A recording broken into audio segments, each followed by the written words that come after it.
हरि ओम मंगलमूर्तये नमः। ओम गणाधिपतये नमः। यद्पादपङ्कजध्वानैः श्रुतयः श्रुतिमागता स्पन्दमाना हृदिदेशे ध्याये ब्रह्ममयं गुरुम्।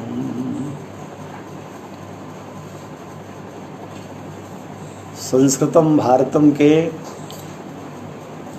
आमुख पटल से जुड़े आप समस्त सुधी श्रोताओं का, मित्रों का आज पुनः स्वागत है। कल संयोग से जो पारायण हुआ, बृहद जातकम का जो पाठ किया गया,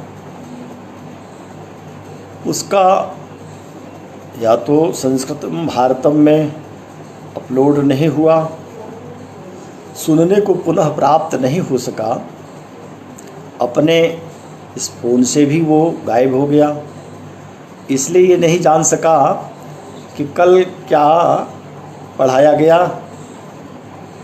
कल का जो व्याख्यान रहा उसको सुनकर जानते समझते, और जो प्रश्न भी आते हैं उसको भी समझते कि किसने क्या पूछा है। तो पुनः वीडियो न देख पाने के कारण किसी का प्रश्न भी अब जाना नहीं जा सका, और जो पढ़ाया गया उसमें कहीं कोई त्रुटि रह गई ये भी नहीं समझ सका। इसलिए आज कोई प्रश्नोत्तर नहीं होगा जब तक प्रश्न जानेंगे नहीं। जब कभी फिर वो अपलोड होगा देखेंगे तो उसमें जो प्रश्न आए होंगे अगले दिन या जब भी मिलेगा उसका समाधान करने का यत्न करूँगा। आज हम लोग जो पारायण हुआ था, कुल श्लोक कल हो गए थे। वियोनि जन्माध्याय पर चर्चा चल रही है। वियोनि जन्माध्याय का कल 5 श्लोक हो गया था, जिसमें पक्षी ज्ञानम पर चर्चा की गई थी। पक्षी ज्ञानम। आज वृक्ष ज्ञानम, वृक्ष का जन्म कैसे होता है, वृक्ष का जन्म है अथवा किसका जन्म है, पक्षी का है, पशु का है, तो ये हम प्रश्न के आधार पर भी जान लेते हैं। और जन्म पत्री जब बनाई जाती है लग्न कुंडली, तो उस लग्न कुंडली के आधार पर भी ये पता चल जाता है कि मनुष्य का जन्म है या मनुष्येतर प्राणियों का है, वियोनि वालों का है। तो अब वृक्षों के जन्म का ज्ञान कैसे हो, उसका बोध कैसे किया जा सकता है, इसके लिए श्लोक पढ़ रहे हैं आचार्य वराह मिहिर। कहा ये छठा श्लोक है, क्योंकि 5 कल तक हो चुके थे। छठा है, होरेन्दु सूरि रविभिर विवलैस्तरुणां तोये स्थले तरुभवों सकृत प्रभेदः लग्नात् ग्रहस्थल जलर्क्षपतिस्तुयावान् तावन्त एव तरवस्थल तोय जाताः। भाव होगा कि जब प्रश्न लग्न हो या जन्म लग्न हो, तो जन्म लग्न के आधार पर अथवा प्रश्न लग्न के आधार पर होरा, होरा माने लग्न, लग्न को देखें। और इंदु, होरेंदु, इंदु माने चंद्रमा, लग्न और चंद्रमा। फिर सूरी, सूरी माने बृहस्पति, और फिर रवि भी, रवि भी माने सूर्य के द्वारा। ये क्या हो, विबलई, विबल हो जाए, विबल माने बल रहित, विगत बल हो जाए, निर्बल हो जाए। तो लग्न भी निर्बल हो, चंद्रमा भी निर्बल हो, बृहस्पति भी निर्बल हो और सूर्य भी निर्बल हो, तो ऐसे स्थिति में तरुणाम, वृक्षों का जन्म जानना चाहिए। अब वृक्षों का जन्म यदि है तो वृक्ष तो 2 प्रकार से होते हैं, एक स्थलज वृक्ष, एक जलज वृक्ष। तो जलज माने जल के अंदर कमल आदि जैसे होते हैं, और अथवा जल के समीप में भी जो वृक्ष पैदा होते हैं, नदी के तटों पर रहते हैं, प्रायः जल की आवश्यकता पड़ती रहती है, वेत आदि भी होते हैं। तो ये इनका जो जन्म है ये जलज वृक्ष कहे जाएंगे, और दूसरा जो है वो स्थलज वृक्ष हैं, थल में जो होते हैं। तो दोनों का निर्धारण हमको करना है कि हम जान सकते हैं लग्न के आधार पर अथवा प्रश्न कुंडली के आधार पर कि यह किस प्रकार के वृक्ष का जन्म होगा। तो कहा तोये स्थले, तोय माने जल, स्थल माने भूमि। तो दोनों में तरुभवोंसकृत प्रभेद, केवल अंश प्रभेद होगा। अंश कहते हैं नवांश को, नवांशकृत प्रभेद के द्वारा हम जान लेंगे कि यह अगर ये तो शर्त रहेगी कि लग्न भी कमज़ोर रहेगा, चंद्रमा कमज़ोर होगा और निर्बल ही होगा बृहस्पति और सूर्य। तब जब ये तय हुआ कि इसमें तो वृक्ष का जन्म होगा, तो वृक्ष का प्रकार जानने के लिए फिर ये जानना होगा कि अच्छा स्थल का वृक्ष है कि जल का वृक्ष है। तो इसके लिए कहा कि अंशकृत प्रभेद, अंशकृत प्रभेद करना होगा। अंश माने नवांशकृत प्रभेद, नवांश से हम भेद प्रकर्षेण भेद, प्रकर्ष भेद जान सकते हैं। तो कहा कि अच्छा आप उसी से बताएं। तो कहा इससे लग्नाद ग्रह स्थल जलर्क्षपतिस्तु यावान तावंत एव तरवः स्थल तोय जाता। कहा कि जो जलज वृक्ष हैं या स्थलज, इनमें जलचर राशि और जलज राशि है। जलज माने आपने जाना ही है कि कर्क राशि है, मकर का उत्तरार्ध है और तीसरा मीन राशियां हैं। तो ये जलज राशि हैं। अगर नवांश में इनकी राशि पड़ जाए कि जलचर है तो जलज वृक्ष होगा, और यदि नवांश में अगर राशि हो स्थल माने भूमि संबंधी, तो भूमि कौन है? तो ये आप लोगों ने पहले जान लिया कि जो मिथुन राशि है, इसके साथ मिथुन, कन्या और तुला, फिर वृश्चिक, धनु राशि। तो ये स्थल राशि कही जाएंगी। इन राशियों में अगर नवांश पड़ रहा है तो हम कहेंगे कि वह जो है वृक्ष जलज नहीं स्थलज वृक्ष होगा। फिर कहा तरु भवंसकृत प्रभेद, तो लग्नात् ग्रह, लग्न से ग्रहों को देखें। स्थल जलर्क्षपतिस्तु यावान, जितने ग्रह स्थल राशियों में बैठे हैं और जितने जलज राशि में बैठे हैं, तो अगर ये तय हो गया कि स्थलज वृक्ष है तो स्थल राशियों में कुल ग्रहों की संख्या कितनी हो रही है, और अगर जलज वृक्ष है तो जल राशियों में कितने ग्रह बैठे हैं। यावान ग्रह, यावान जलर्क्षपतिस्तु और यावान स्थलपतिस्तु ग्रह लग्नात्, कहाँ से? लग्न से। तो क्या कहेंगे? तावंत एव तरवः, उतने ही वृक्षों को जाने। तो कहाँ? स्थल के भी स्थल तोये जाता। स्थल माने भूमि के वृक्ष, स्थावर वृक्ष जो केवल भूमि में होते हैं। यद्यपि जल की आवश्यकता सबको पड़ती है, बिना जल के वृक्ष जीवन ही नहीं अपना धारण कर सकते।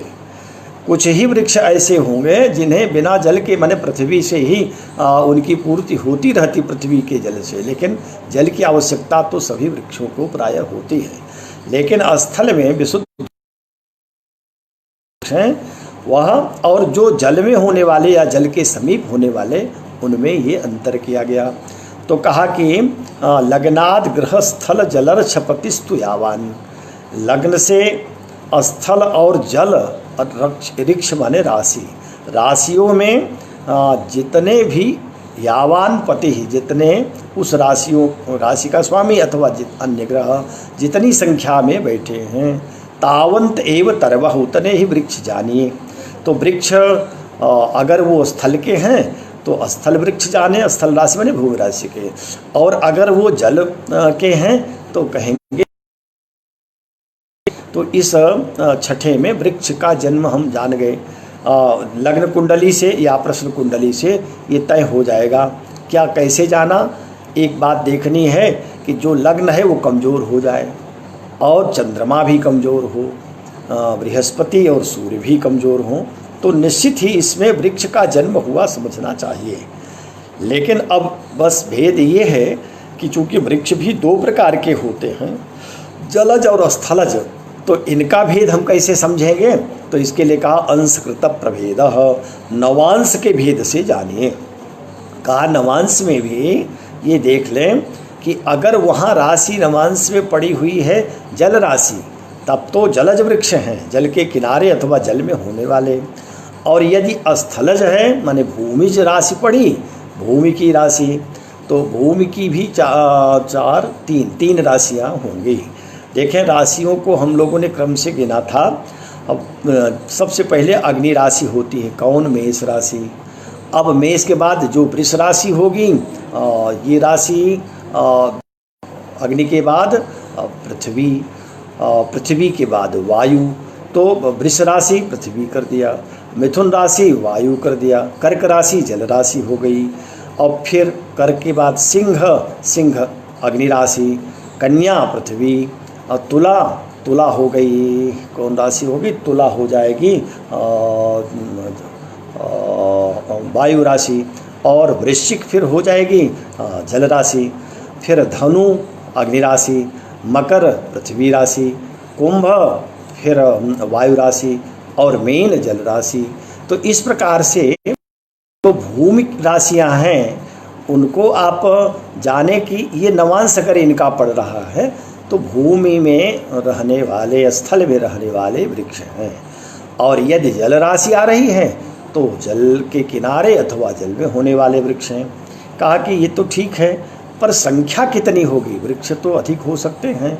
तो कहा हाँ, वृक्षों की संख्या जानने के लिए यह उपाय है कि उसमें लग्न से ग्रहों को देख लीजिए। तो जितने जल राशि वाले ग्रह हैं उतना जल राशि में स्थित ग्रह हैं, अथवा जितने स्थल राशि में स्थित ग्रह हैं उनके अनुसार उतनी ही संख्या में वृक्षों को आप कह सकते हैं। ये तो हो गया अध्याय का 6वां श्लोक और विरोण जन्माध्याय का। अब 7वां श्लोक है, 7वें श्लोक को भी देखें। इसमें बता रहे हैं कि ठीक है, जो वृक्ष होंगे उस वृक्षों का प्रकार भी बता दीजिए, किस प्रकार का वृक्ष हो सकता है। तो प्रकार बताने के लिए ये श्लोक पढ़ रहे हैं, 7वां श्लोक। अंतः सारान जनयति रविर दुर्भगान सूर्य सूनो क्षीरोपेतान सुहिन किरणः कंटकाढ्यास्य भौमः वागीसज्ञौ सफल विफलान पुष्पवृक्षांस शुक्र स्निग्धानिन्दुः कटुक विटपान भूमिपुत्रस्य भूयः। अर्थ होगा कि अंतः सारान जनयति रविर दुर्भगान सूर्य सूनो। अब वहाँ कहा था कि इसके पूर्व वाले श्लोक में कि नवांश के भेद से आपको समझना होगा कि जल है कि स्थल है।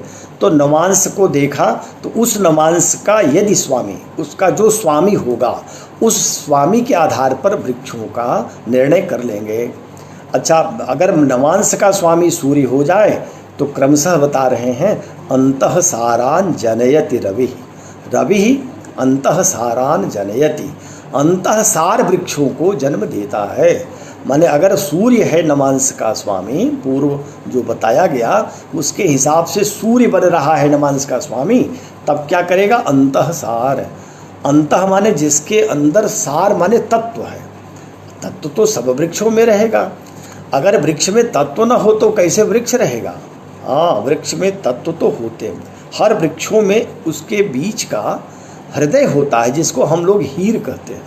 हीर, ये जो वन विभाग के लोग होते हैं हीर प्रयोग करते हैं, अथवा जो वृक्ष का काम जानते करते हैं वो भी जानते हैं। वृक्षों को बगल बगल से उसके बलकल को छीलते जाइए, अंत में अंदर से जैसे प्याज का ऊपर बाग निकालते निकालते अंत में थोड़ा बचता है, जो बीज का बचता है उसी को हीर कहते हैं। वो सब की एक प्रकार से आत्मा ही है। तो ऐसे वृक्षों का जो अंतः भाग है वो जिसका बहुत ठोस होता है, यद्यपि बाहर का भी भाग ठोस है, लेकिन अंदर वाला तो लोहे से भी अधिक ठोस होता है, उसको अंतःसार वृक्ष कहते हैं। उदाहरण के लिए जैसे वर्तमान में साहू का वृक्ष है, सागौन का वृक्ष है, अथवा शीशम आदि के वृक्ष हैं, तो इन वृक्षों को हम कह सकते हैं कि ये वृक्ष अंतःसार वाले वृक्ष हैं। ये इतने मजबूत होते हैं कि मनुष्य की एक पीढ़ी दो पर ये बने रह जाते हैं। लोहे से भी अधिक बलवान ये वृक्ष होते हैं। जल्दी से जो काठ फोड़ने वाली चिड़िया होती है, अन्य काठ को तो फोड़ लेती है आसानी से, पर इन वृक्षों की लकड़ी में भेदन करना उसके लिए कठिन हो जाता है, इसलिए इसको अंतःसार वृक्ष कहते हैं। तो अंतःसारान जनयति रवि, अगर नवांश का स्वामी रवि माने सूर्य हो जाए तो वह अंतःसार माने ठोस ऐसे वृक्षों को, जैसे सागौन, साखू आदि, शीशम आदि, शीशम को कहते हैं, यह भी बहुत मजबूत होता है। तो सिंसपा वृक्ष भी रवि के क्षेत्र में ही आएगा। और दुर्भगान सूर्य सूनु, अगर सूर्य सूनु माने सूर्य का बेटा शनि हो, नवांश का स्वामी, सूनु माने बेटा, सू प्रस्रवे धातु है, तो सूनु पुत्र के लिए कहा जाता है। उसी से अंग्रेजी वाले सन बना ले गए, पुत्र के लिए वो कहते हैं, सूनु से ही ले लिया उन लोगों ने। अंग्रेजी वालों ने बहुत नकल किया है हमारे संस्कृत भाषा को, थोड़ा सा परिवर्तन करके अपने अंग्रेजी में उसको परिवर्तन करके अंग्रेजी का शब्द दे दिया। कोई एक ऐसे शब्द नहीं है, अनेक शब्द अवसर पड़ने पर हम चर्चा करते चलेंगे। तो यहाँ कहा कि सूर्य सूनु हो, जो सूर्य का बेटा शनि है, अगर यह नवांश का स्वामी हो जाए तब, तो दुर्भगान ऐसे वृक्षों को जो दुर्भग हैं, जो दौर्भाग्य है, दुखेन भाग्य है। अब भाग्य दुर्भग, वृक्ष तो बहुत होते हैं लेकिन दुर्भग क्या है? तो दुर्भग माने जिसका प्रयोग किसी फल फूल तो मिलेगा नहीं, जैसे सरपत आदि हैं, कुश है, कास है, सरपत हैं, और भी इस प्रकार के जो वृक्ष हैं। अब इन वृक्षों का क्या प्रयोग करेंगे? हाँ, पर्णकुटी आदि बनाया जा सकता है, अथवा अन्य कार्यों में ले सकते हैं, पर ये वृक्ष एक प्रकार से दुर्भग वृक्ष के अंतर्गत आते हैं, माने जिसका सदुपयोग बहुत खाने पीने में ना हो। उस वृक्ष का केवल देखिए, वृक्ष जो हैं ये क्या हैं? ये भी तो एक प्रकार से अपना पूरा जीवन अर्पित करते हैं लोक के लिए, लोकहित के लिए, समाज के लिए। अपने लिए तो कुछ ये रखते ही नहीं।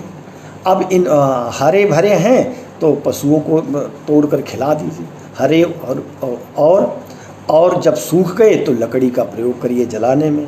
हरो चरहि और तापत बरहि। अब फले अगर उनमें फल आया तो पसारे हाथ बढ़ाकर तोड़ेंगे, खाएंगे। पशु पक्षी भी खाते, मनुष्य तो खाते ही। और तुलसी स्वार्थ, ये जगत जो है स्वार्थ का है, लेकिन परमार्थ। ये देखिए जो वृक्ष आदि हैं, नदी है, धेनु है, गाय है, अथवा बादल आदि हैं, ये पराये जनयति, दूसरे के लिए ही जन्म लेते हैं। ये अपने लिए कुछ नहीं रखते। इनका पूरा जीवन दूसरों की सेवा में, लोक के हित में लगा रहता है। इसलिए इनकी भी रक्षा करनी चाहिए। जिस वृक्ष से फल खाएं बस उसी की रक्षा करें, ऐसा नहीं। सारे वृक्ष मान्य हैं, सब सम्मानित हैं। तो लेकिन अब ग्रह ही तो है, तो ग्रहों से अगर हम करेंगे तो ग्रहों में स्वाभाविक है कि जिस ग्रह का जैसा स्वरूप है वैसा तो चाहे मनुष्य भी हो, मनुष्यों में भी दुर्भगान होते हैं, वृक्षों में भी होते हैं, पशु पक्षियों में भी होंगे। तो शनि से दुर्भग वृक्षों का जन्म होता है। क्षीरोप आगे है, क्षीरोपेतांश तुहिन किरणः। तुहिन किरणः माने चंद्रमा, पहले आ चुका है तुहिन गुहु। तुहिन माने शीतल है किरण जिसकी, बर्फ के सदृश हैं किरण जिसकी, माने चंद्रमा। इससे जो वृक्ष होंगे, अगर ये नवांशाधिपति हुआ तब जो वृक्ष होगा वो क्षीरोपेत वृक्ष होगा। क्षीर माने क्षीरिणी वृक्ष, क्षीरिणी माने दूध वाले वृक्ष, दुग्धधारी वृक्ष, जिनका पत्ता भी तोड़िए तो दूध निकल आता है, फल तोड़िए तो दूध निकल आता है। तो ऐसे जो वृक्ष हैं वो वृक्ष किसके क्षेत्र में हैं? चंद्रमा के क्षेत्र में हैं। और जैसे चंद्रमय के क्षेत्र में यद्यपि वृक्ष तो नहीं है पर वृक्ष की कोटिका है, जैसे गन्ना आदि। इनमें रस निकलता है, इनको भी दुग्ध के अंतर्गत ही मान लीजिए। और दूध वाले जितने वृक्ष हैं, जिसमें भट्ट आदि को काटिए तो उसमें दूध आ जाता है। ऐसे गूलर आदि में भी देखें तो इन वृक्षों में जिनमें भी दूध आता, कटहल को भी देखिए, कटहल का तो फल भी दूध से भरा रहता है। अगर सरसों का तेल न लगाइए तो उस सब्जी को काट ही नहीं सकते हैं, हाथ भी चिपक जाता है। बिल्कुल जैसे संसार चिपकता है वैसे उसका दूध भी चिपक जाता है। इसलिए उससे बचने के लिए सरसों का तेल लगा लेते हैं, कड़वा तेल। तो कहा कि ये जो वृक्ष हैं दूध वाले, ये सब चंद्रमा जब कभी भी नवांशाधिपति होता है तब ऐसे वृक्षों का जन्म होता है जो दूध से युक्त होते हैं। क्षीरोपेतांश स्तुहिन किरणः। फिर कहा कंटकाढ्यांश्च भौमः। कंटकाढ्यांश्च भौमः, जिसमें कंटकों की, कांटों की बहुलता होती है, कांटे युक्त जो वृक्ष होते हैं उस भौमः। मंगल अगर नवांश का अधिपति होगा तो कांटे वाले वृक्ष, जैसे बबूल आदि वृक्ष हैं, अथवा खैर का वृक्ष है, बैर का वृक्ष है। बेर के वृक्ष में भी कांटे, और कांटे को वाले वृक्षों को बहुत पसंद करता है ऊँट। ऊँटों को और कुछ नहीं चाहिए, वो ऐसे ही वृक्ष खोजता है। क्या है, प्रविश केलिवनं प्रविश्य क्रमेलकः केलिवनं प्रविश्य निरीक्षते केलिवनं प्रविश्य क्रमेलकः कंटक जालमेव। ये बिल्हड़ ने कहा है विक्रमांक चरितम में। उन्होंने विक्रमांक देव चरितम बिल्हड़ ने लिखा और कहा कि कुछ खल लोग होते हैं जो केवल छिद्र ढूंढते रहते हैं कि कहीं कमी पा जाएं तो इसको हम पटकनी दे दें, इसकी बस बुराई करें। वो केवल उनका पूरा जीवन इसी में बीतता है कि हम केवल इसका वो खोजें, कमी कुछ खोज लिया जाए, कोई कमी में बताएं कि तुमने ये गलती किया। वो कौन लोग होते हैं? कहा जो उष्ट सदृश, ऊँट के सदृश होते हैं, क्रमेलक होते हैं। क्रमेलक माने ऊँट अगर केली वन में भी चला जाए तो वहाँ भी वो क्या खोजता है, वहाँ भी कांटे वाले वृक्षों को खोजता है, उसी से उसका मन भरता है। यद्यपि कांटे उसको भी गड़ते जीभ में, यद्यपि बनावट ऐसी है कि कम गड़ते हैं, लेकिन जब गड़ते हैं तो उसके अंदर से खून निकलने लगता है। और जब वो खाता है उन उसको वृक्षों के पत्तों को तो उसके मुंह में रक्त सना हुआ पत्ता जाता है तो उसको बहुत मीठा लगता है, वाह ऐसा स्वाद और कहाँ। तो ये तो दुष्टों की प्रकृति होती है। अच्छा कोई बात नहीं, इसको देखिए कि जो कांटे वाले वृक्ष हैं, जैसे बबूल है या खैर का वृक्ष है अथवा समी का भी वृक्ष भी, इसमें भी कांटे होते हैं। जब बड़ा होता है तो कांटे आ जाते हैं। अथवा बैर के वृक्ष हैं, तो इन वृक्षों का जन्म कब होगा? जब मंगल नवांशाधिपति होता है। फिर कहा वागी सज्ञौ सफल विफलान, दो ग्रहों के साथ कह लिया। वागीस माने बृहस्पति और ज्ञ माने बुध।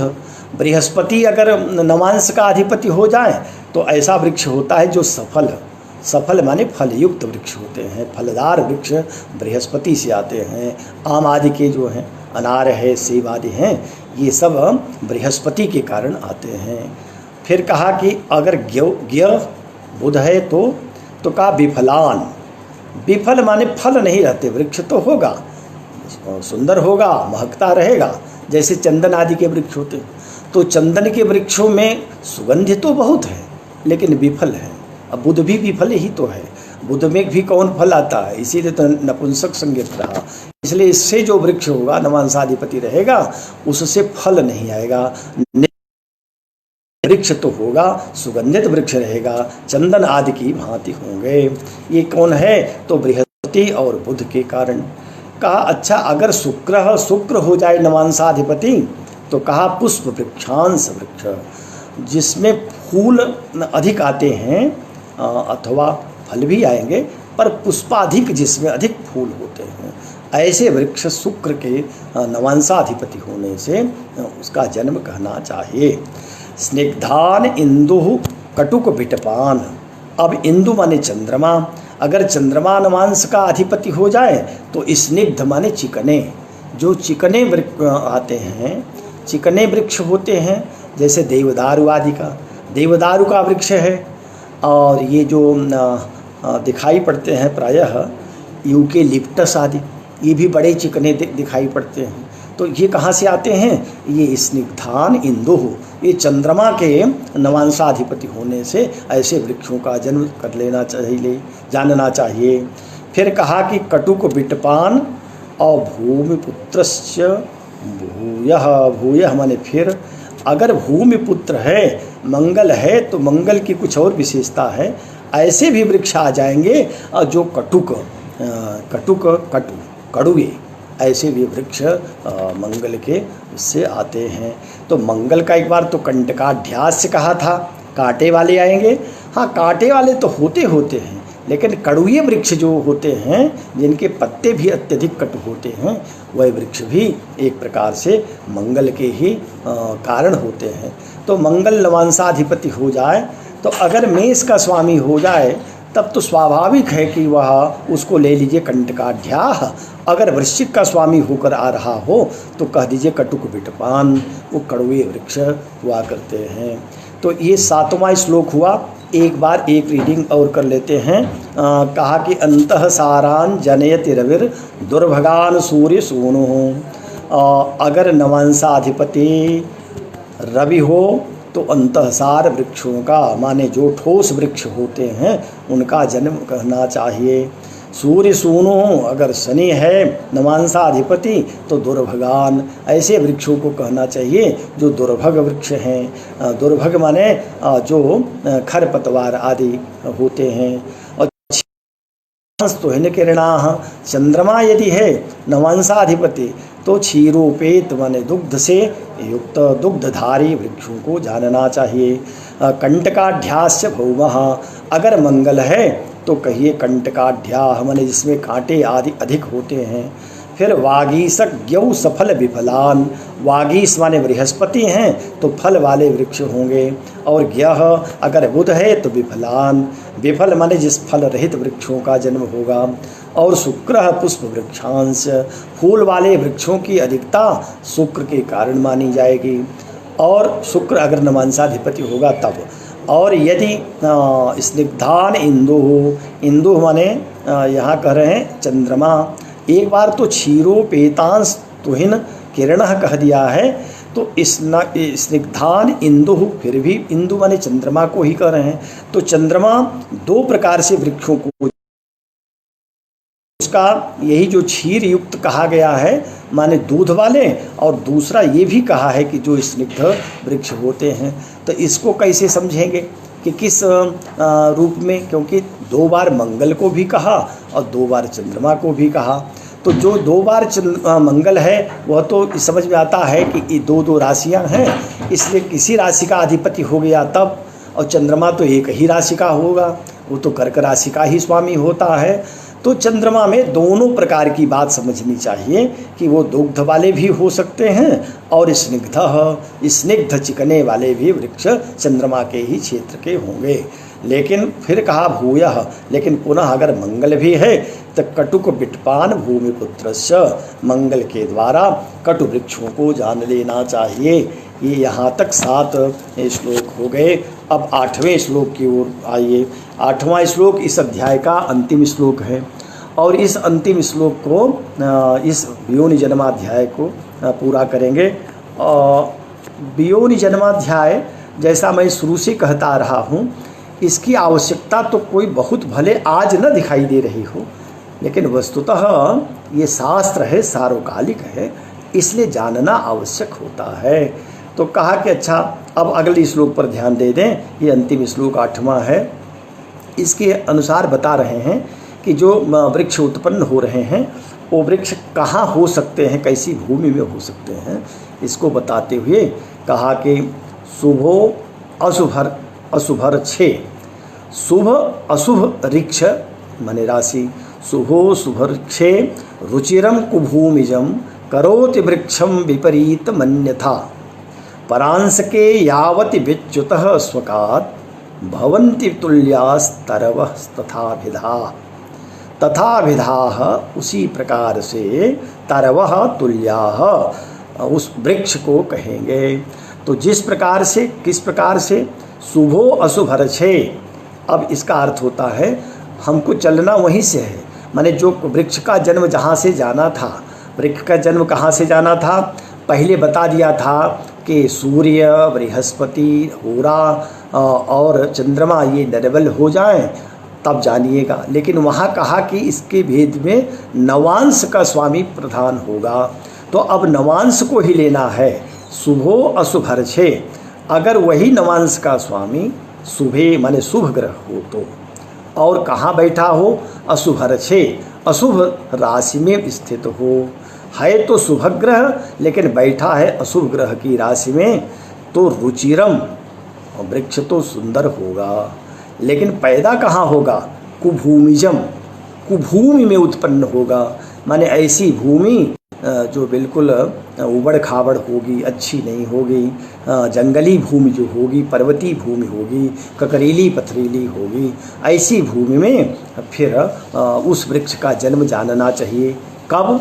जब शुभम, शुभ ग्रह हो लेकिन बैठा कहाँ हो? अशुभर्षे, अशुभ राशि में बैठा हो तब। और एक कैसे जानेंगे? नवांश के द्वारा समझना है कि नवांश तो है शुभ लेकिन बैठा है पाप ग्रहों की राशि में, तब जान लेना चाहिए कि जिस वृक्ष का जन्म हो रहा है वह वृक्ष पैदा तो हुआ है कुभूमि में, खराब भूमि में, लेकिन है तो रुचिरम, रुचिरम माने सुंदर वृक्ष है। अकरोति वृक्षम विपरीत मन्यथा, विपरीतम अन्यथा, अन्यथा विपरीत वृक्ष को समझिए।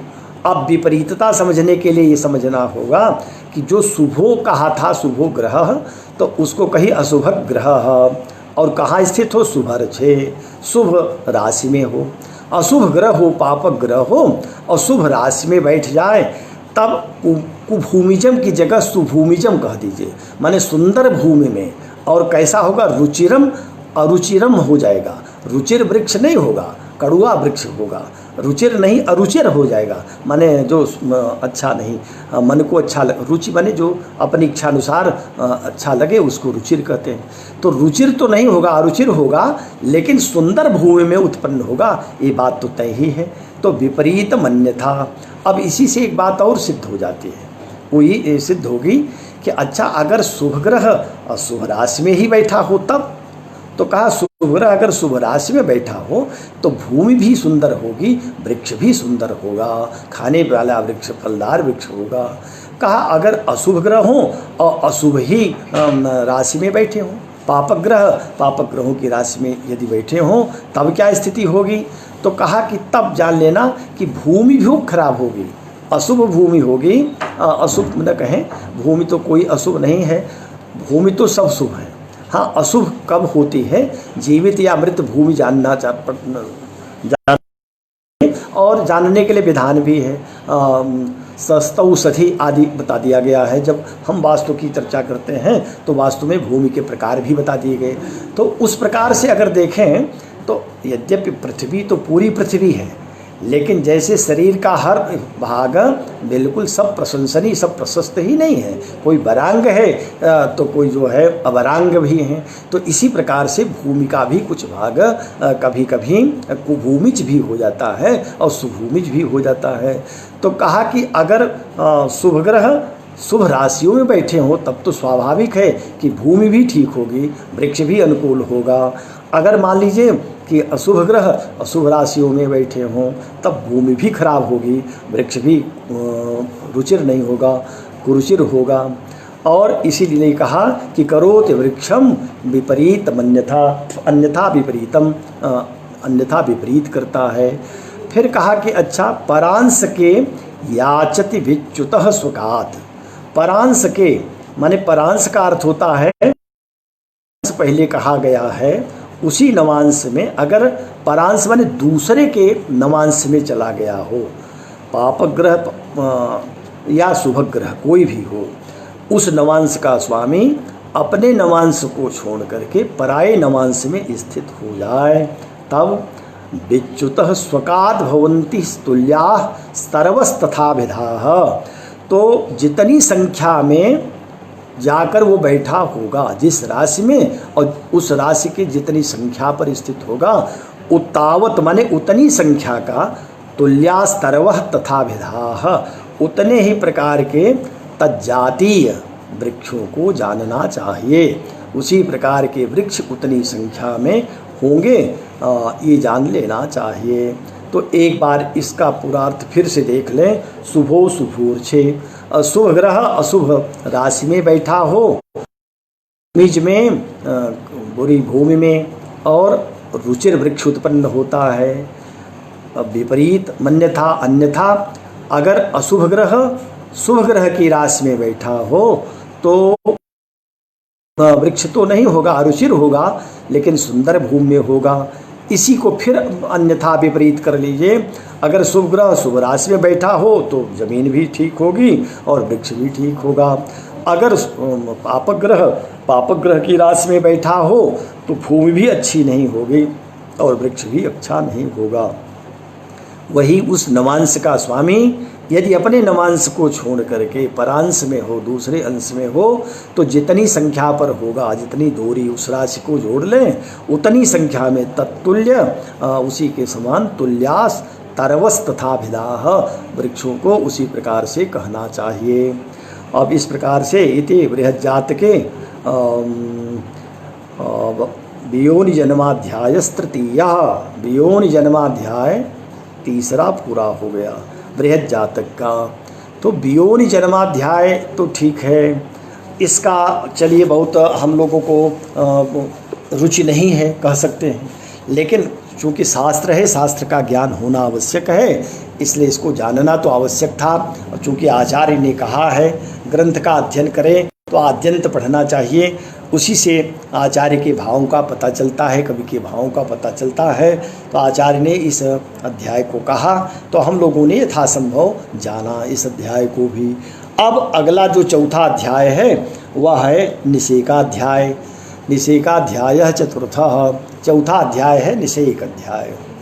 निषेक अध्याय ये अध्याय आवश्यक अध्याय है, महत्वपूर्ण अध्याय है, और इसको जान लेने से सृष्टि का क्रम भी पता चलता है, सृष्टि में नई सृष्टि कैसे होती है।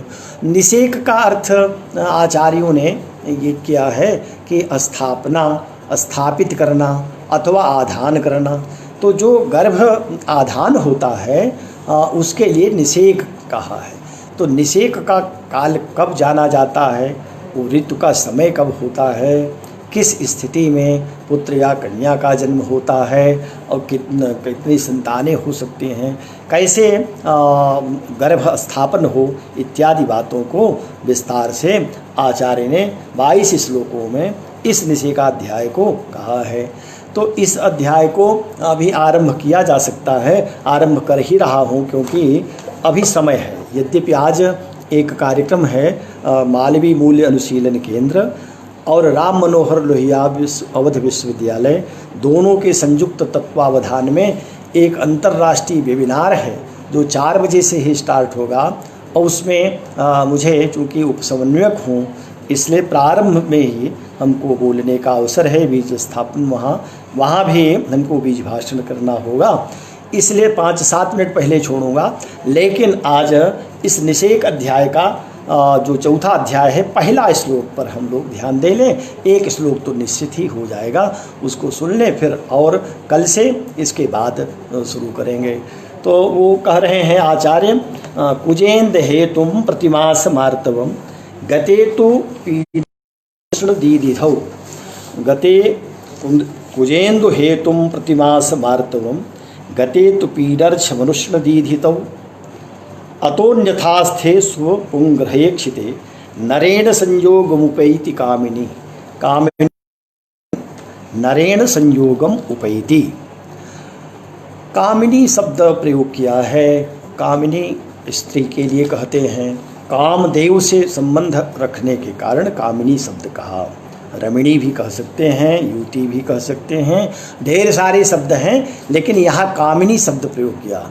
एक बात मैं कह दूं, जो मैंने अभी तक पढ़ा जाना है, संस्कृत वाङ्मय मैं पूरा तो नहीं पढ़ सका हूँ, दावा नहीं कर सकता, पर संपूर्ण संस्कृत वाङ्मय को जहाँ तक पढ़ सका हूँ उसमें, और ज्योतिष शास्त्र को पढ़ने के बाद ये बात मैं दावे से कहता हूँ कि जितना नारियों का सम्मान इस आचार्य वराहमिहिर ने किया है, अकेले इस व्यक्ति ने किया है, इस आचार्य ने किया है, वैसा सम्मान नारी जगत का दूसरे किसी ग्रंथ में मिलेगा नहीं। वात्स्यायन के कामसूत्र में भी आप पढ़ लीजिएगा, वो सम्मान नारी को नहीं मिला है जो सम्मान आचार्य वराहमिहिर ने इस बृहज्जातकम में किया है। बृहज्जातकम नहीं, वराहमिहिर के संपूर्ण ग्रंथों को देखिए। वराहमिहिर ने बृहत् संहिता में तो एक अध्याय ही लिख दिया है, नारियों पर अध्याय लिखा, पुंस्त्री समागम अध्याय लिखा, कांदर्पिका अध्याय लिखा है, जहाँ उन्होंने ये भी कह दिया कि जो पुरुष लोग नारियों की निंदा करता है, कहीं भी नारी की निंदा कर दिया है, उसको बकरे की खाल ओढ़ करके और भिक्षा मांगनी चाहिए 3 दिन तक, और ये अपना प्रायश्चित करना चाहिए, तब उसकी निंदा का जो पाप लगा है दूर होगा। तो वराहमिहिर जैसा नारी प्रशंसक हमको दूसरा कोई आचार्य अभी तक नहीं मिला। इसलिए मैं कहता हूँ, अगर आपको कहीं मिल जाए तो हमको ज़रूर इसमें सूचित करिएगा कि एक दूसरा आचार्य भी इस जगत का है जिसने इनसे भी अधिक प्रशंसा किया है, स्तुति किया है। वराहमिहिर शास्त्रज्ञ हैं, शास्त्र की मर्यादा को जानते हैं, ज्योतिष के एक प्रकार से पितामह हैं, उसके शिरोमणि हैं, लेकिन उन्होंने व्यवहारिक जीवन में जो उनका व्यवहारिक ज्ञान है वो सर्वोपरि है, इसमें कोई संशय, रंच मात्र भी संशय नहीं है। अब ये श्लोक जो कह रहे हैं, इसमें पुरुष स्त्री का जो संयोग है उसके बारे में चर्चा कर रहे हैं। तो पुरुष स्त्री का संयोग ही ये मिथुन है, यही तो मिलना है, और इसी से सृष्टि का क्रम है। तो इसमें जो निषेक अध्याय है उसमें कह रहे हैं, कुजेंद हेतुम प्रतिमास मार्तवम। कुज का अर्थ है मंगल और इंदु का अर्थ है चंद्रमा। ये प्रतिमास, मासम मासम इति प्रतिमासम, जो माने या बेभाव समास होगा। प्रतिमास का अर्थ है हर महीने में, प्रत्येक महीने में। आर्तवम ऋतु होती है, मासिक धर्म होता है। जो रजो धर्म है वो विज्ञान सम्मत है, इसको आप किसी भी नारी की कुंडली को मिला करके देख सकते हैं। हाँ, कहा कि बाल वृद्धा तुरई बिना, आतुर हो, रोगिणी स्त्री हो या बच्ची कोई हो, अथवा वृद्धा स्त्री हो, अथवा जो है वंध्या आदि स्त्री है, उनको छोड़ करके बाकी जो नारी की स्थिति में है, नारी धर्म जिनका है, उनको प्रत्येक मास प्रतिमास आर्तवम, वो ऋतु धर्म से युक्त होती हैं, उनको ऋतु होती है, रजस्राव होता है। और कैसे होता है इसको आप विज्ञान सम्मत कह रहे हैं, तो कहा इसमें 2 कारण बनते हैं। कौन कौन कारण है? तो कहा कुजेंदु हेतुम, कुज इंदु हेतुम, कुज माने मंगल और इंदु माने चंद्रमा। चंद्रमा और मंगल हेतु बन जाते हैं। अच्छा, ये कैसे चंद्रमा मंगल हेतु बनते हैं?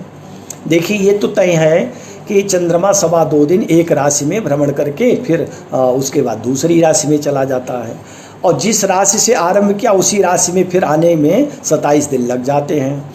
तो उस नक्षत्र में आएगा तो स्वाभाविक है 27 नक्षत्र होते हैं, तो 28वें दिन आएगा। तो उस राशि में आया तब भी 27वें 28वें दिन आएगा। तो चंद्रमा जिस राशि में है, जिस नक्षत्र में है, राशि में है, और मंगल का जो गति है वो तो 1.5 महीने ही एक में है। कभी कभी वक्री होता है तो 6 महीने एक राशि में रह जाता है, लेकिन जब वो मार्गी चलता है तो प्रायः 1.5 महीने में एक राशि को पूरा करता है। तो मंगल जहाँ है वहीं चंद्रमा आ जाए, अथवा चंद्रमा पर मंगल की दृष्टि हो जाए। मंगल की दृष्टि भी 3 प्रकार से कही गई है। वो 3 प्रकार है, चतुर्थ दृष्टि होती है, सप्तम दृष्टि होती है और अष्टम दृष्टि होती है। ये तो आप लोग शुरू से जुड़े हैं और आप लोग तो ज़्यादा विद्वान भी हैं, सब जानते हैं, क्योंकि आप तो ज्योतिष के सब अध्येता हैं। तो ज्योतिष शास्त्र में ये बात कही गई है कि जो चंद्रमा जब मंगल से, अच्छा क्यों ऐसा होता है? क्योंकि चंद्रमा को रक्त कारक पहले कहा गया, रक्त जलमय है माने रक्तमय है, ये रक्त का कारक चंद्रमा है। और मंगल क्या है? तो वह पित्त का कारक है, अग्नि का कारक है। तो पित्त जब पिघलता है, पित्त जब जो है वह उसकी एक प्रकार से स्राव होता है। 3 स्थितियां दृष्टि से बनती हैं और चौथी युति से बनती है। ये केवल 4 ही दिन होते हैं, 4 दिन कहें इसको, 2.25 दिन रहता है तो 4 को और भाग बढ़ा सकते हैं। लेकिन यह बात निश्चित है, इसको कभी भी किसी का परीक्षण करके आप देख सकते हैं और ये गलत नहीं हो सकता। शास्त्र कह रहा है क्या है कि बता दिया कि पीडर्छ मनुष्य दीधितौ, पीडर्छ जब पीड नक्षत्र में, पीड नक्षत्र क्या होता है, पीड भाव है, वो कौन सा भाव है, इसको उपचय के अतिरिक्त एक अनुपचय होता है। तो अनुपचय स्थान में, अनुपचय स्थान किसको कहते हैं, तो पहले उपचय हम लोगों ने जाना था, इसके पहले आ गया है 3, 6, 10, 11। उपचय स्थान है 3रा भाव, 6ठा भाव, 10वां भाव, 11वां, बस ये 4 स्थान हैं। और कुल 12 भाव होते हैं तो 4 हटा दीजिए तो 8, तो 8 भाव होते हैं जो अनुपचय हो जाते हैं। कैसे, कौन कौन होंगे, तो एक तो पहला ही है, दूसरा है और चौथा है, फिर 5वां है, 8वां है, 9वां है और 12वां। इन स्थानों में जब कभी भी चंद्रमा हो तो कहेंगे पीडर्छ। और कब उसमें क्या हो, कौन, अनुष्ण दीधितौ, अनुष्ण माने जिसकी किरणें उष्ण नहीं है, माने अनुष्ण है माने गर्म नहीं है। गर्म किरण हो जाएगी तब तो सूर्य हो जाएंगे, उष्ण दीधित हो जाएंगे सूर्य। अनुष्ण दीधित माने चंद्रमा। जब कभी भी चंद्रमा पीडर्छ किसी भी नारी की कुंडली में, स्त्री की कुंडली में कहाँ हो, अनुपचय भाव में स्थित हो, अनुपचय भाव को समझा दिया। तो अगर चंद्रमा वहाँ स्थित हो और फिर उस पर मंगल की दृष्टि आ जाए अथवा मंगल युति कर ले, तब प्रतिमास आर्तव की स्थिति बनती है। प्रत्येक मास में आर्तव माने ऋतु स्राव, मासिक धर्म होता है। उन स्त्रियों का होता है जो उस स्थिति में होती हैं, जिनकी रजो निवृत्ति हो चुकी होगी, अब आरंभ नहीं हुआ है, अथवा जो रोग की वशीभूत हैं, अथवा अत्यंत वृद्धा आदि हैं, जिनको बंध्या हैं, उनके लिए ये बात लागू नहीं होगी, ये जानते रहें। तो कुजेंद हेतुम प्रतिमास मार्तवम, कुज माने मंगल और इंदु चंद्रमा के कारण प्रतिमास धर्म होता है, नारियों का धर्म होता है। गते तो पीडर्छ मनुष्य दीधितौ, जब चंद्रमा अनुपचय भाव में स्थित होता है, अतोन्यथास्थे शुभ पुंग्रहे क्षिते। अब जब स्त्री की राशि से ये बात हो जाएगी, तब ऐसी स्थिति में क्या होगा कि अतोन्यथास्थे माने जब वह अन्यथा माने, अब देख लीजिए पुरुषों की कुंडली में, पुरुष की कुंडली में अन्यथा क्या होगा, उपचय स्थान कर लीजिए, क्योंकि अनुपचय स्थान में तो स्त्री का हो गया। तो अब अनुपचय स्थान में पुरुष के का चंद्रमा हो, उपचय स्थान में पुरुष का हो, अनुपचय में स्त्री का। अथोन्यथास्ते शुभ पुंग्रहे क्षिते, उसमें भी एक शर्त और जोड़ दिया कि पुंग्रहे क्षिते, शुभ पुंग्रहे क्षिते, शुभ ग्रह और पुरुष भी ग्रह हो। तो शुभ ग्रह भी और पुरुष ग्रह केवल एक ही ग्रह है, वो बृहस्पति है। शुक्र है तो शुभ ग्रह, लेकिन वो पुरुष ग्रह नहीं, स्त्री ग्रह है। और है तो बुध भी शुभ ग्रह, पर वो नपुंसक ग्रह है तो चंद्रमा भी शुभ ग्रह, पर वो स्त्री ग्रह है। इसलिए केवल बृहस्पति, एकमात्र ग्रह बृहस्पति, अगर बृहस्पति शुभ ग्रह है, पुंग्रह है, इसके द्वारा क्षिते देखा जा रहा हो। अगर बृहस्पति शुभ ग्रह बृहस्पति देख ले पुरुष की कुंडली में उपचय स्थान में चंद्रमा हो, तब ऐसी स्थिति में नरेण संयोग मुपैति कामिनी, मनुष्य का अपनी पत्नी से, कामिनी से संयोग बनता है, संयोग होता है। उस संयोग की स्थिति में ही संतान की प्राप्ति होती है। अब यह जो संतान की प्राप्ति है, ये संतान की प्राप्ति मनुष्य के हाथ में है। देखिए, मनुष्य स्वतंत्र चेता भी है, स्वतंत्र कर्मा भी है और परतंत्र कर्मा भी है। जब हम मान लेते हैं कि हमारे बस में कुछ नहीं, हम तो परतंत्र ही हैं, तब तो फिर हम एकदम से परावलंबी हो जाते हैं, और परावलंबी होने के बाद फिर हमारे सारे शास्त्र पुराण या विधि निषेध जो वाक्य हैं व्यर्थ चले जाते हैं। अरे विधि निषेध जो वाक्य हैं किस दिन के लिए कहे गए हैं? इसका अर्थ है कि मनुष्य स्वतंत्र कर्मा है, और तभी तो कहा कि ये कार्य करो, ये कार्य न करो। अगर ये बात शास्त्र कहता है कि ये करनी है नहीं करनी है, आप कहें हम क्या करें, हमारे तो भाग्य में ही लिखा, ने पुरुषार्थ को सर्वथा समर्पित कर दिया। पुरुषार्थ बना रहना चाहिए, और मानव अगर पुरुषार्थ नहीं करेगा, पुरुषार्थ का अर्थ ही है पुरुषई अर्थ्यते इति पुरुषार्थ, जो पुरुष के द्वारा चाहा जाता है, प्रयत्न करके प्राप्त किया जाता है, वह है पुरुषार्थ।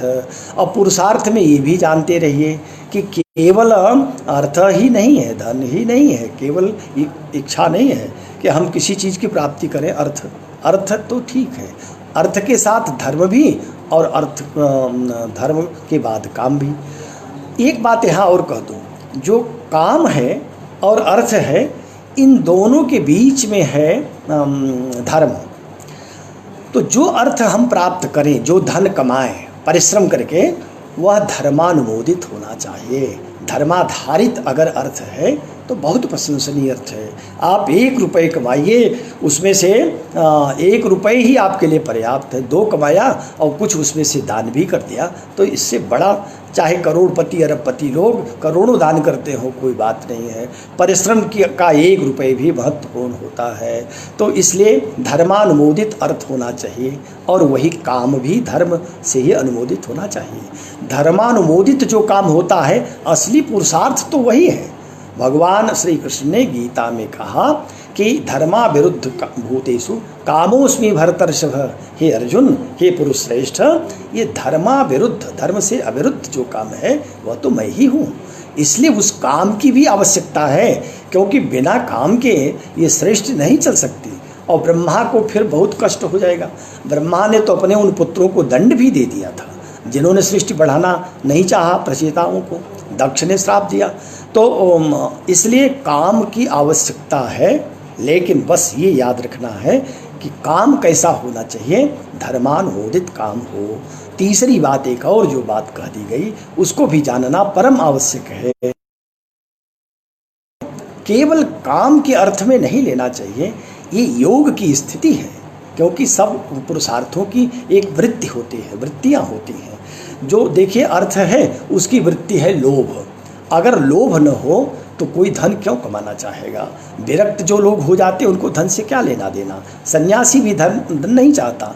हाँ, अब आज के सन्यासियों को, वर्तमान के सन्यासियों को मैं किसी पर आक्षेप नहीं, वर्तमान काल को नहीं कर रहा हूँ, वस्तुतः जो सच्चे हृदय से सन्यासी या वैरागी हैं, उनको अर्थ की क्या आवश्यकता है, वो अर्थ से परे हैं। तो अर्थ आवश्यक है भी आनी चाहिए। अगर लोभ नहीं है तो कोई अर्थ नहीं कमाना चाहेगा। और यही बात है, सृष्टि हमको सात्विक सृष्टि बनानी है, बढ़ानी है, ये हमारा धर्म है। क्योंकि जब तक संतान नहीं होगी तब तक हमको पितृऋण से मुक्त नहीं होंगे। और कहा गया, वेद कहता है, प्रजातंतु माँ व्यवस्येच्छेद, प्रजातंतु का कभी भी आप उच्छेद मत करिए। प्रजा माने संतान को आपको जन्म देना है, और जब जिस दिन संतान का जन्म हो जाता है, एक प्रकार से आप पर जो ऋण है उस संतान का जन्म देना और संतान के दायित्व की पूर्ति कर देना, ये हर पिता का, माता का कर्तव्य बनता है। इसलिए जो निषेकाध्याय कहा गया है, ये एक प्रकार से धर्मानुमोदित काम को ये बताएंगे कि किस स्थिति में पुत्र होगा, किस स्थिति में कन्या होगी, उसकी आवश्यकता है। और दोनों अगर जीवन में आवें तभी तो पूर्ण होगा, तभी ये जीवन पूर्ण होता है, तभी परिवार पूर्ण होता है, नहीं अपूर्ण रह जाता है। आज अभी एक श्लोक ही कह करके, अब हम इसलिए अधिक नहीं कहना चाहते कि 4 बजे से ही आज एक दूसरे वेबिनार में, जो अंतर्राष्ट्रीय वेबिनार है, उसमें सम्मिलित होना है। तो आज भी आप लोग जुड़े। कल का मैं पाठ बिल्कुल सुन नहीं सका, न देख सका किसने क्या प्रश्न किया है। अगर आज फिर मिल जाता है सुनने को तो कल जब चर्चा करूँगा तो आपके प्रश्नों का उत्तर जरूर हो पाएगा। नहीं मिलता है तो कोई बात नहीं, पाठ तो हम लोग कर ही रहे हैं। संस्कृतम भारतम का यह मुखपटल तो खुला ही है, तो सुनते रहिए। आगे जब कभी देखने को मिलेगा तो उसमें जो भी प्रश्न होंगे, यदि वो समाधान देने योग्य होंगे तो अवश्य समाधान करूँगा। आज बस इतना ही। आप लोगों को मंगल कामना करता हुआ सबके स्वस्थ रहने के लिए और सब सुखी बने रहें, इस बात को कह करके मैं आज बृहद जातकम के इस चतुर्थ अध्याय के एक श्लोक के साथ पाठ समाप्त कर रहा हूँ। आप सभी का धन्यवाद। जयतु ज्योतिषम, जयतु संस्कृतम, जयतु भारतम। धन्यवाद।